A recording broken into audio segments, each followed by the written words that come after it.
What's going on, Aberrant fans? I'm Anthony, and in this episode we're going to work on pulling the engine and transmission out of our 1970 C20 project.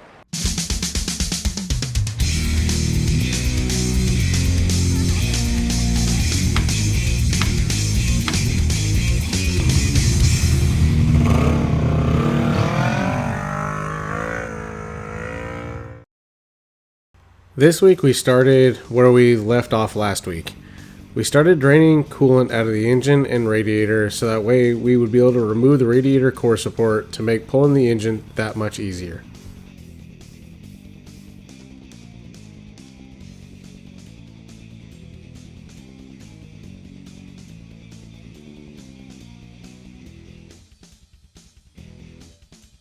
Alright, now that we got the coolant draining out of the radiator and the engine block, now we're going to go ahead and disconnect the transmission cooler, start draining that transmission fluid out of the lines, and hopefully we'll not make too big of a mess.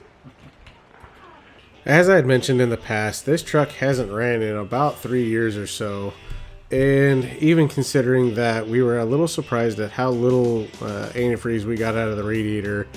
But that being said, we weren't expecting too much transmission fluid to come out of this cooler, assuming most of it had settled back into the transmission pan.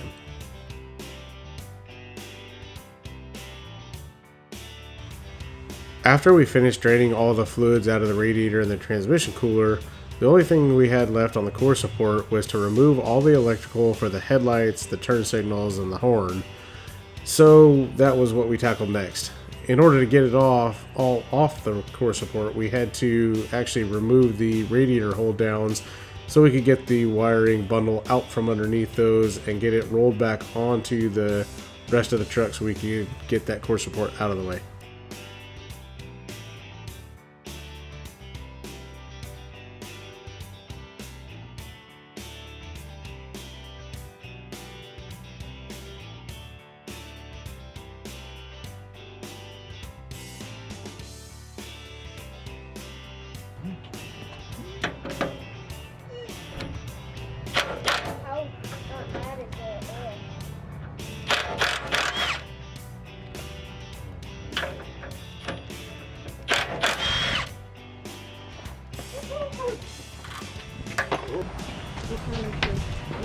What is that? Body mount.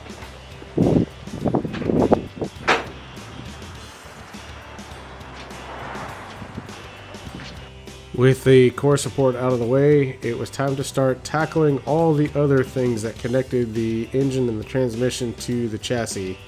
I started working on removing power steering lines while my dad started removing header bolts on the passenger side of the truck. I also had to remove things like the water temperature sending unit, throttle linkage, and some other odds and ends. And we actually wound up having to remove the headers completely from the truck. That way we wouldn't hang up on the flanges on the headers, and we wouldn't have the headers themselves hanging up on the chassis of the truck.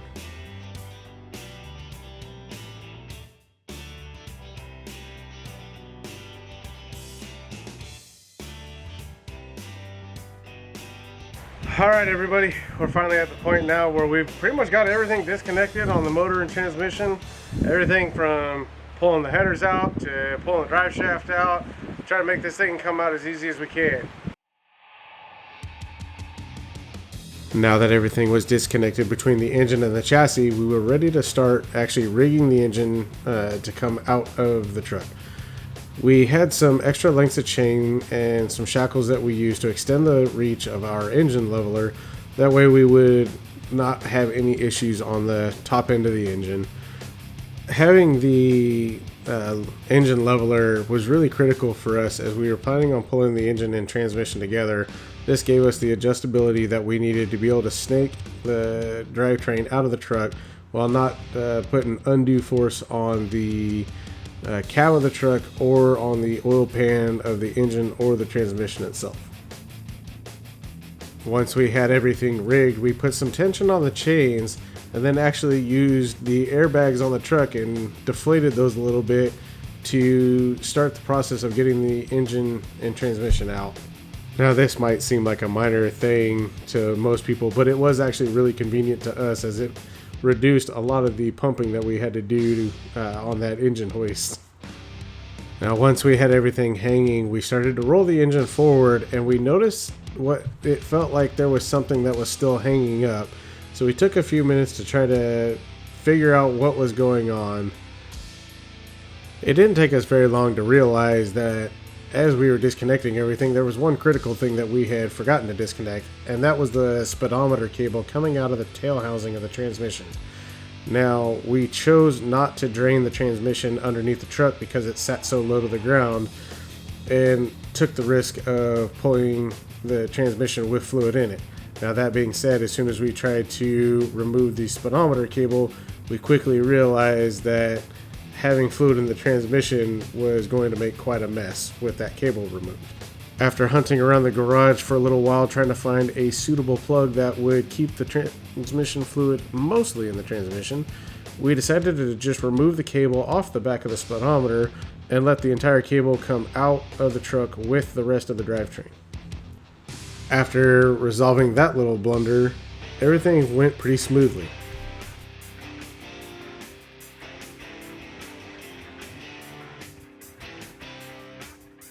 Alright, as you can see, we got the engine and transmission out of the truck now, and for being a 50-plus-year-old truck, it actually came apart pretty easily, so I'm pretty thankful for that.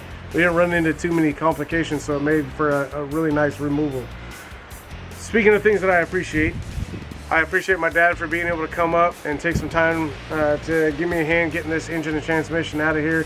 It's definitely a whole lot more safe having an extra pair of hands and eyes, so I'm really thankful he was able to do that.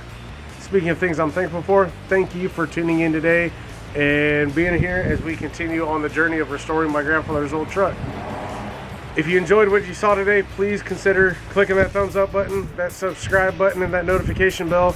We'd love to have you stick around and continue along this journey with us.